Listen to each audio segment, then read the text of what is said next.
Actually বাইরে গেলে তাড়াতাড়ি ফেরার থাকে, কারণ দিন রাত্রি 48 ঘন্টা ট্রাভেল করার পরে যেভাবে আমাদের যেতে হয়, কারণ আমাদের ডাইরেক্ট ফ্লাইট না থাকার জন্য, ফলে দিনটাও যায় রাতটাও যায়, অ্যাকচুয়াল ট্রানজিট নিয়ে অনেকটা টাইম চলে যায়। সেই জন্য সকলেই খুব টায়ার্ড ছিল, তাই সেদিন আর কিছু বলা হয়নি। আর ওটা নিয়ে তো অলরেডি আপনারা রিপোর্ট করেছেন, আপনাদের সাংবাদিক বন্ধুরা গিয়েছিলেন, তারা তাদের মতো করে করেছেন, সুতরাং তারা আপনাদের ইনফরমেশনও দিচ্ছে, আমি ওটার ব্যাপারে যাচ্ছি না। আমি আজকে যে জন্য আপনাদের ডেকেছি সেটা হচ্ছে, আমি একটা ব্যাপারে খুব শঙ্কিত এবং আমি দুঃখিত এবং আমি মর্মাহত। সেটা হচ্ছে সোসাইটির ইকোনমিক প্যারামিটারস হচ্ছে গরিব মানুষরা যাতে তাদের ন্যায্য জিনিস পায় ন্যায্য মূল্যে।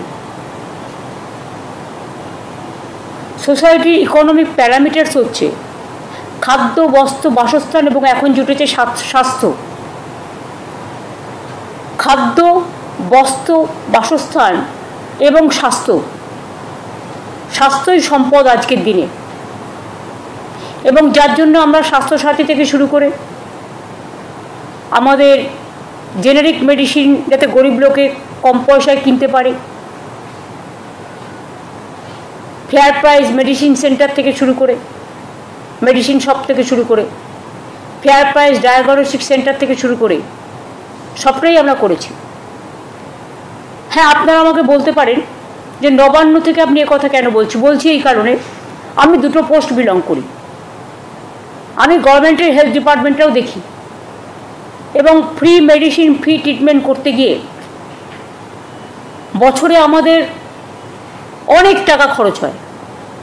প্রত্যেকটা হসপিটালে আমরা ফ্রি ট্রিটমেন্ট দিই গভর্নমেন্টের,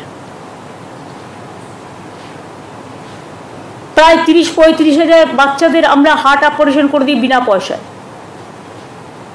আমরা জেনারিক মেডিসিন দিই খুব কম পয়সায় আমাদের ডাক্তাররা হসপিটালে। তাছাড়াও fair price medicine centre, diagnostic সেন্টারেও প্রায় 70% পর্যন্ত তারা কনসেশনে পায়।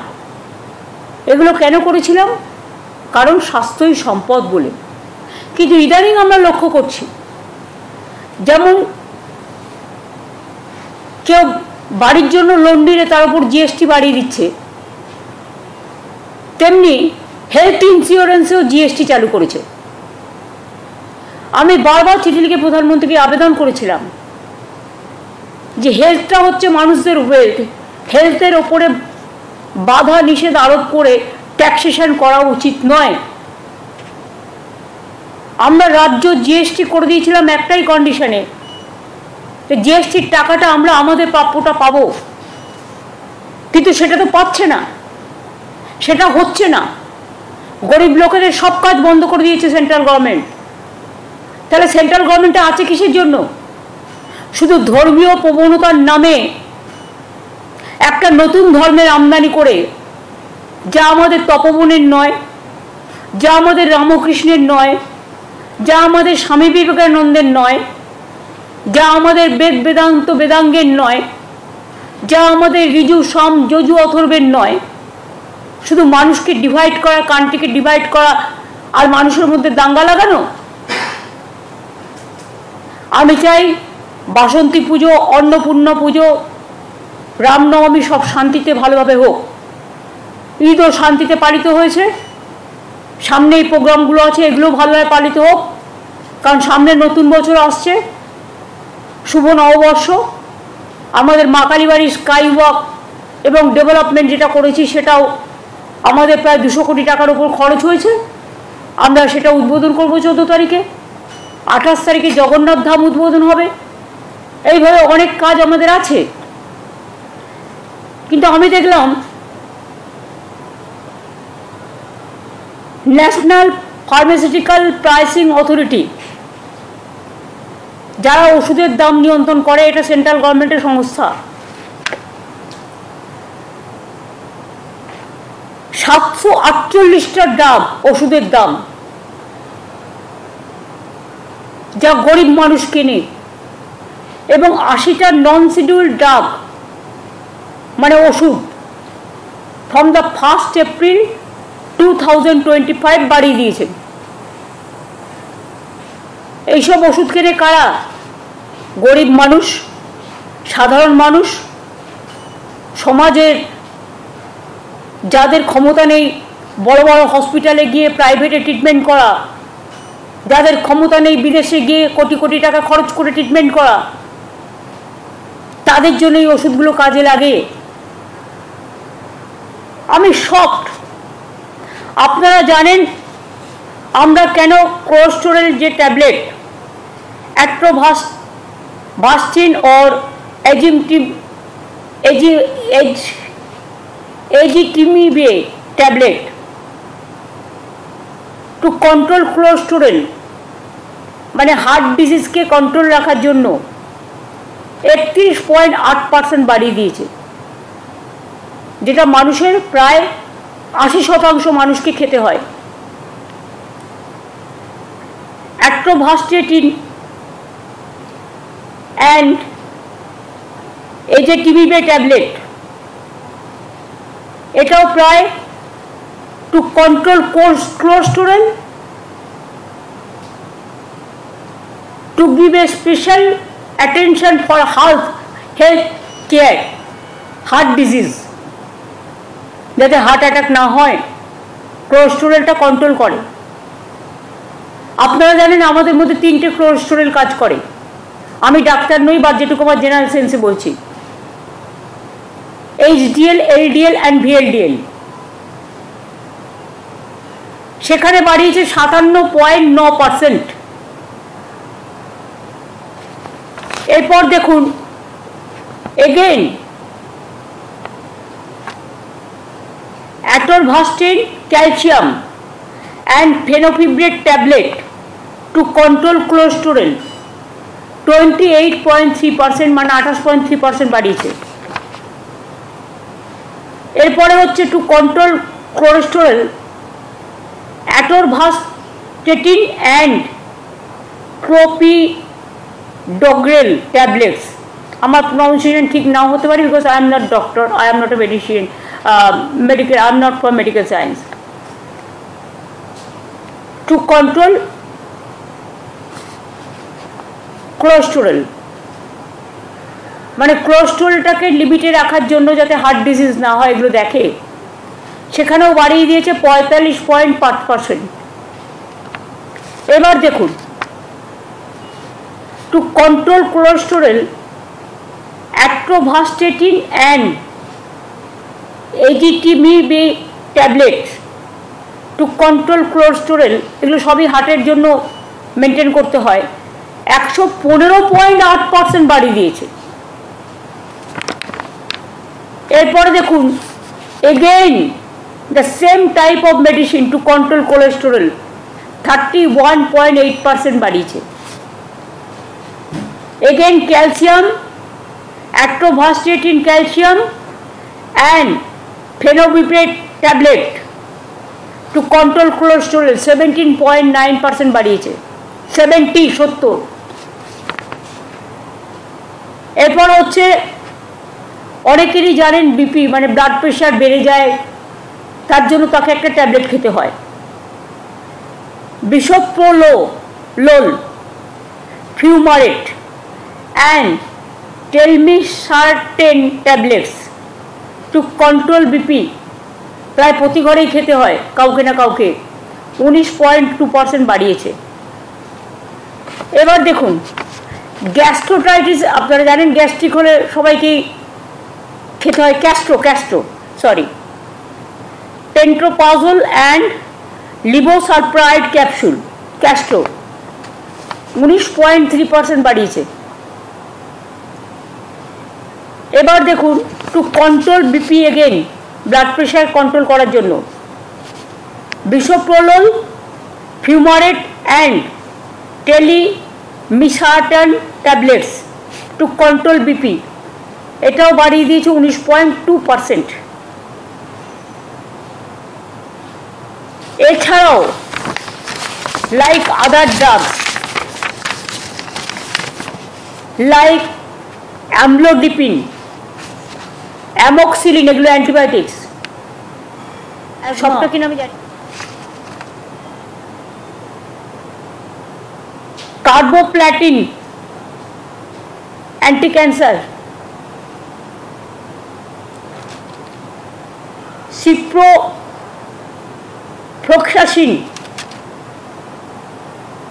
डिएक्सामेथसोन, फ्लुकोनाजल स्किन डिजीज, এমনকি প্যারাসিটামল তার দাম পর্যন্ত বাড়িয়ে দিয়েছে। এর আগেও কিছুদিন আগে বাড়িয়েছিল, আপনাদের মনে আছে নিশ্চয়ই। রিসেন্টলি টোল ট্যাক্সও বাড়িয়েছে। এর থেকে স্টেট গভর্নমেন্ট কিচ্ছু পায় না, টোটালটাই সেন্ট্রাল গভর্নমেন্ট এখন শেষ করে। কারণ শেষ করার মানে হচ্ছে সেন্ট্রাল গভর্নমেন্ট স্টেট গভর্নমেন্টকে দেবে না, টোটাল টাকাটাই একা করে খাবে। তো যারা মানুষকে স্বাস্থ্য না দিয়ে, স্বাস্থ্য আমাদের সম্পদ, চিকিৎসা করবে কোথা থেকে মানুষ? এই ওষুধগুলো যখন ডক্টর প্রেসক্রাইব করবে, কাউকে 97% বেশি দিতে হবে, কাউকে 57% বেশি দিতে হবে, কাউকে 40% বেশি দিতে হবে, কাউকে 50% বেশি দিতে হবে, মেডিক্লেম করা থাকলেও তাকে দিতে হবে। তার মানে এটা কাদের জন্য হচ্ছে? এটা কি ঠিক যে is it for one section of people, যারা কমন পিপুলের মধ্যে পড়ে না, যাদের ক্ষমতা আছে, কোটি কোটি টাকা আছে, যারা কোটিত্ব দিয়ে ট্রিটমেন্ট করতে পারে, এটা কি শুধু তাদের জন্য সরকার চলবে? নাকি যারা গরিব, যারা মধ্যবিত্ত, যারা সাধারণ মানুষ, মধ্যবিত্ত সাধারণ, মুখ ফাটলেও মুখ ফাটে না, মুখ খোলে না, কারণ তাদের সম্মান সবচেয়ে বড় ঐতিহ্য। আমি এটা তীব্র প্রতিবাদ করছি এবং এটা টোটাল উইথড্র করার জন্য অনুরোধ করছি। এবং এর প্রতিবাদে, যেহেতু স্বাস্থ্যটা আমাকেও দেখতে হয়, আমি মামাটি মানুষকে যারা সমর্থন করেন, এবং আমি অল ইন্ডিয়া তৃণমূল কংগ্রেসের চেয়ারম্যানও আছি, যেহেতু 6 তারিখে রামনবমী, আমি কিছু করব না, শান্তিপূর্ণভাবে কাটুক পুজো। আমরা 4 আর 5 শুক্রবার এবং শনিবার বেলা 4টের সময়, বেলা 4টে থেকে 5টা, 1 ঘন্টা প্রতি ব্লকে ব্লকে, প্রতি ওয়ার্ডে ওয়ার্ডে। ওষুধের দাম বাড়াচ্ছ কেন? মানুষের স্বাস্থ্য আজকে বিঘ্নিত কেন? মানুষের স্বাস্থ্য কেড়ে নিচ্ছ কেন? আর কত দাম দিতে হবে মানুষকে সুস্থ থাকার জন্য? এই দাবিতে আমাদের এলাকায় এলাকায় মিছিল মিটিং হবে। এবং সাধারণ মানুষকেও আমি বলবো, তারা নিজেদের মতো করে, কারো এনজিও থাকতে পারে, কারো স্কুল থাকতে পারে, কারো ক্লাব থাকতে পারে, তারাও এটাকে প্রতিবাদ করুন।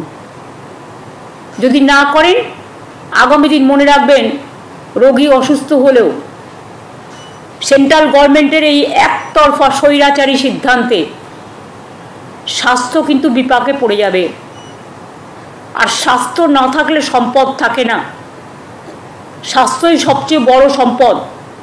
আর কত টাকা পেলে কেন্দ্রীয় সরকার নিজেদের ঝুমলাবাজি বন্ধ করবে? ইলেকশনের সময় বড় বড় কথা, আর ইলেকশন হয়ে গেলে তখন সব উইথড্র করে নাও। কেন জিএসটিতে, মেডিক্লেমে জিএসটি দিতে হবে? কিসের জন্য?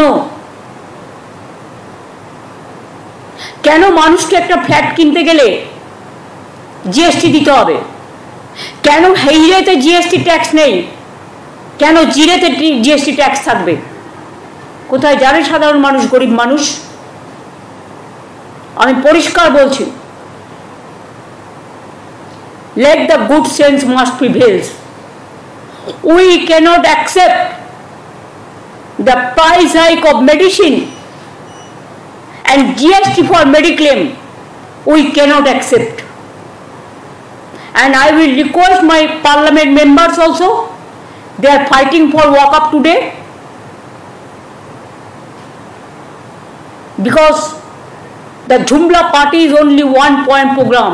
to divide the country, and they believe only divide and rule policy, what we don't.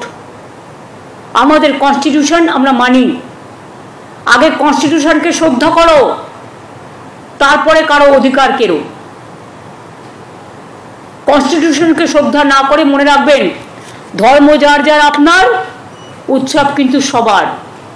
এবং পরিষ্কার আমি বলছি, আমি কিন্তু শ্রীকৃষ্ণের বাণীও শুনি, স্বামী বিবেকানন্দও পড়ি, নেতাজিও পড়ি, গান্ধীজিও পড়ি, আম্বেদকরও পড়ি, আবুল কালাম আজাদও পড়ি, রামকৃষ্ণও পড়ি। একই কথা, কর্ম যার ধর্ম তার। ধর্ম তখনই সদিচ্ছা লাভ করে যখন তার কর্মটা মানবিক হয়, আর কর্ম যদি দানবিক হয় সেখানে কোনো ধর্মকেই শ্রদ্ধা জ্ঞাপন করা যায় না। আমি সব ধর্মকে শ্রদ্ধা করি। আমাকে কেন বিদেশে গেলে কোয়েশ্চেন করবে, are you a Hindu? Who are they? Am I compelled to reply my question to BJP party? কালকে তো ছেড়ে দিয়েছে, আমি নাকি রেজিগনেশন করেছিলাম। কত ফেক আর চলবে, ফেক আর ফেক। আমরা এফআইআর করেছি, ইয়েস। যা তা করে বেড়াচ্ছে কয়েকটা ডিজিটালকে টাকা দিয়ে, সবাই নয়, তাদের আমি সাধুবাদ জানাই যারা ভালো করে পজিটিভ মানুষের কথা বলেন। আমার কথা নাইবা বললেন, আমাকে 10টা গালাগালি দিন, আমার কোনো গায়ে ফোসকা পড়বে না, আমি হ্যাবিচুয়েটেড হয়ে গেছি। কিন্তু কেন আপনারা প্রতিদিন মিথ্যে কথা বলছেন, কিছু ফেক ভিডিও তৈরি করছেন?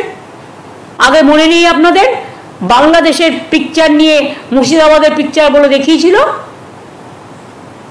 গুজরাটের পিকচার নিয়ে, রাজস্থানের পিকচার নিয়ে বেঙ্গল বলে দেখিয়েছিল, এবং এখনো সেটাই পরিকল্পনা করে ঝুমলা পার্টি করছে। আমি ঝুমলা পার্টিকে বলবো, সত্যিই যদি ধর্মকে ভালোবাসেন, বাসন্তী পুজো করুন, নবরাত্রি করুন, অন্নপূর্ণা পুজো করুন। আমি অন্নপূর্ণা পুজোর পুজো দিই। ইতিহাসটা জেনে রাখুন। যারা মিছিলের নাম করে দাঙ্গা করেন অস্ত্রশস্ত্র নিয়ে, অস্ত্রশস্ত্র যে কোনো পাঞ্জাবিরাও কৃপার নেয়। আপনিও সিস্টেম অনুযায়ী নিশ্চয়ই করতে পারবেন, পুলিশের রেস্ট্রিকশন মেনে। অন্য এলাকায় গিয়ে হামলা করা আপনার কাজ নয়। এবার আমার একটাই কোয়েশ্চেন, বলুন তো, এরা যে রামনবমীতে মিছিল করে, আমাদেরও অনেকে করেন, আমার কোনো আপত্তি নেই, আমরা চাই পিসফুলি হোক। একদিন তো বাসন্তী পুজোই, মানে অন্নপূর্ণা পুজো, রামনবমী যেটা এখন হয় চৈত্র মাসে, সেটাই ছিল। কিন্তু রামচন্দ্র যখন অকাল বোধন করেন, রাবণকে হত্যা করার, রাবণকে ধ্বংস করার জন্য, সেইটাকেই তো আমরা এখন অরিজিনাল দুর্গাপুজো বলে সেলিব্রেট করি। এটাকেও সেলিব্রেট করি, but not in that way. সবাই সবার মতো করে নবরাত্রি পালন করবে, এটাই ধর্ম। সবাই সবার মতো করে পুজো করবে, এটাই ধর্ম। তো আমি শরৎকালে শিউলি ফুল ভাসে, কাশফুল ভাসে, এটা তো আমরা করি, এটা তো রামচন্দ্র করেছিলেন। তাহলে সেদিনটা কি আপনাদের মনে পড়ে না?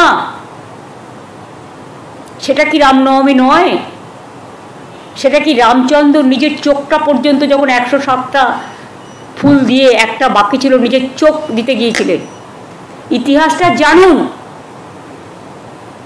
এবং ইতিহাসের এটাই শিক্ষা, জন্ম হোক যথাতথা, কর্ম হোক ভালো। যথাতথা কর্ম হোক ভালো। কর্ম মানে ধর্ম, ধর্ম মানে কর্ম। ভালো কাজ করুন, মানবিক হন, দানবিক হবেন না দয়া করে, এটা আমার বলা থাকলো। আর বামপন্থীরা তো হঠাৎ করে সব বামপন্থীদের আমি বলি না, অনেক শ্রদ্ধেয় মানুষ আছে, তাদের আমি শ্রদ্ধা করি, যারা একদিন করতেন এখন করেন না।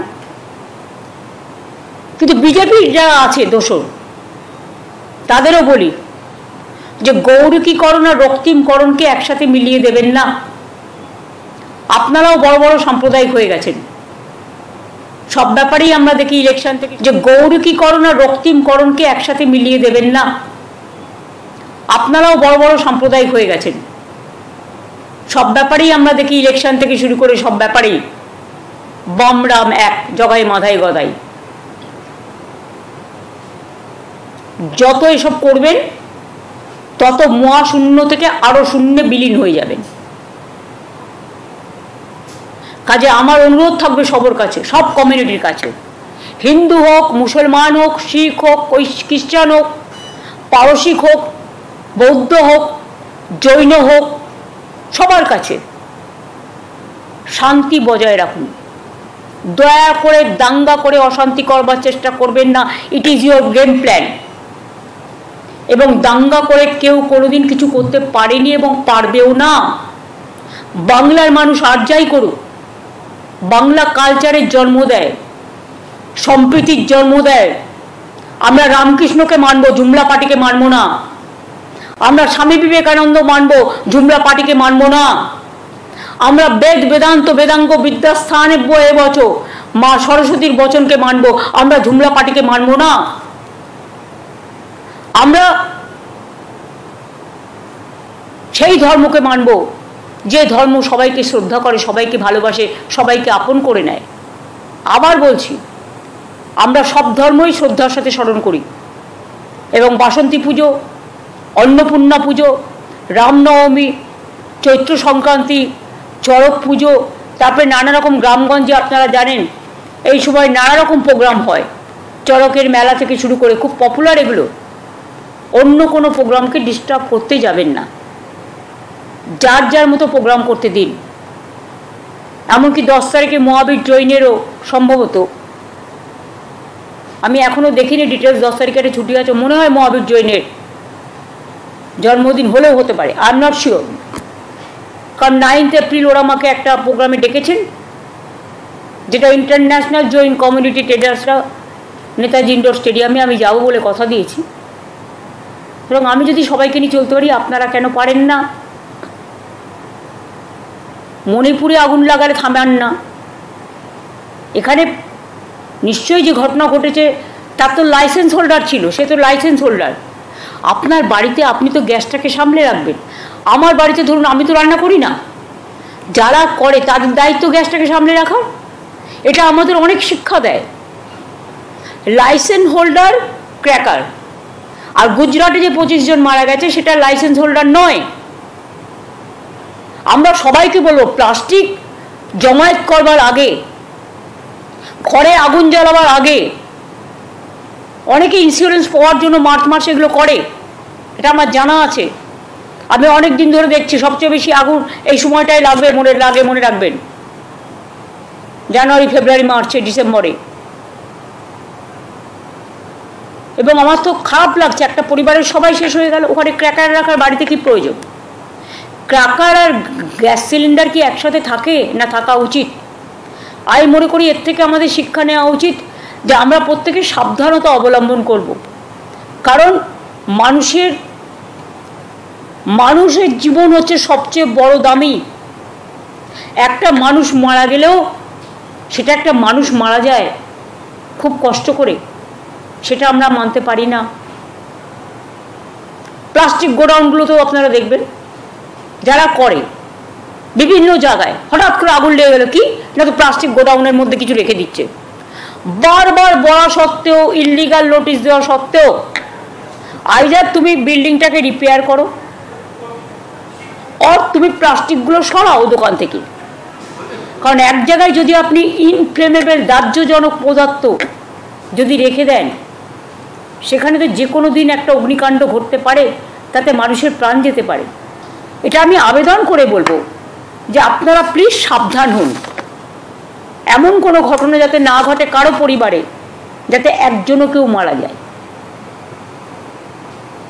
আজকের যুগে সোশ্যাল নেটওয়ার্ক খুব পাওয়ারফুল। আমি সোশ্যাল নেটওয়ার্কের মাধ্যমেও, ডিজিটাল এবং প্রেস মিডিয়ার মাধ্যমেও অনুরোধ করব, মানুষকে বাঁচানোর জন্য আপনারা সচেতনতা বৃদ্ধি করুন। এ ব্যাপারে আমাদের পূর্ণ সমর্থন আছে। এবং তাতে যার ছোট্ট কাঠবিড়ালির মতো আমরা যদি কোনো সাহায্য করতে পারি আমরা আছি আপনাদের সাথে। এইটা আমার বলার ছিল। আশা করি আমি আপনাদের বোঝাতে পেরেছি। আমার বাংলা বুঝতে পেরেছেন কি পারেননি? ঠিক আছে, থ্যাংক ইউ সো মাচ। আগাম অন্নপূর্ণা পুজোর সবাইকে শুভনন্দন। তারপরে অবশ্য পয়লা বৈশাখ আসবে, তখন আবার জানাবো। মহাবীর জৈনের জন্মদিন আসছে, সবাইকে শুভেচ্ছা। সবাই ভালো থাকুন, ভালো করে পুজো, ঈদ, বড়দিন, মহাবীর জৈন, গুরু রবিদাস, মতুয়া ঠাকুর, পঞ্চানন বর্মা, যে ধর্মে যে আছেন, জায়ের থান, মাঝি থান, সবাই ভালো থাকুন, সবাই ভালো করে করুন। আমাদের মধ্যে যেন কোনো বিভেদ না হয়। ঐক্যই হচ্ছে, সম্প্রীতি হচ্ছে বাংলার শান্তির মাটি। বাংলা কখনো বিভাজন মানে না, বাংলা মানে ঐক্য ও সম্প্রীতি। এই জন্যই গানটা লেখা হয়েছিল, এক সূত্রে বাঁধিয়া আছে সহস্রটি মন, একই কার্যে সপিয়ে আছে সহস্র জীবন। এরকম অনেক গান আছে, অনেক উদাহরণ আছে। এর জন্যই বাংলার মাটি বাংলার জল রবীন্দ্রনাথ ঠাকুর গেয়েছিলেন, যেটা আমাদের এখন রাষ্ট্রীয়, আমাদের রাজ্যের মেন সঙ্গীত। এরকম অনেক উদাহরণ আছে, একটা নয়। এই জন্যই গান্ধীজি দাঙ্গা থামাতে গিয়ে দেশ স্বাধীন হবার আগে তিনি বেলেঘাটায় অনশন করছিলেন। তো এদের সবাইকে আমরা ভুলে যাব? দেখবেন বেলুর মঠেও একটা দরগা আছে। আমি একদিন জিজ্ঞেস করেছিলাম বেলুর মঠের মহারাজদের, তখন সহিতানন্দজিরা ছিলেন, যে আপনাদের এখানে দরগা আছে? বললে এটা অনেক আগে থেকেই আছে। তারাও তো পারতেন এটা ভেঙে সরিয়ে দিতে, কই তারা তো করেননি। তাহলে তারা যদি এক জায়গায় থাকতে পারে, আমরা কেন পারি না? আমরা তো আমাদের ঠাকুরের আসনে রামকৃষ্ণ সারদামার ছবি রাখি, স্বামী বিবেকানন্দের ছবি রাখি, কারণ তাদের আমরা মানবিক দেবদেবী হিসেবে পুজো করি। অহিংসা পরম ধর্ম, এগুলো আমরা মানবিকভাবে আমরা প্রচার করি। আমার এটুকু বলার ছিল, দিস মাচ। আমি আশা করি ওষুধের দামটা নিয়ে এবং এটা নিয়ে আপনারা একটু ভালো করে যদি মনে করেন প্রয়োজন আছে, কারণ এটা আপনাদের পরিবারেও দরকার হতে পারে কখনো। ক্যান্সারের ওষুধের দাম কেউ বাড়ায় বলুন তো? যে ক্যান্সার হ্যাজ নো অ্যান্সার। একবার মানুষ যদি বিপদে পড়ে তার কি অবস্থা হয়ে যায়। আগে ব্লাড সুগারের ওষুধের দাম বাড়িয়েছে, কিডনি ডায়ালিসিসের যে ওষুধ আসে সেগুলোর দাম বাড়িয়েছে। তা সবই যদি বেড়ে যায়, সরকারটা তো পড়ে যায়। এদিকটা নজর দেওয়ার জন্য অনুরোধ করছি। তারপর আবেদনের কাজ না হলে, আন্দোলনের কাজ না হলে রাস্তায় রাস্তা দেখাবে। Thank you.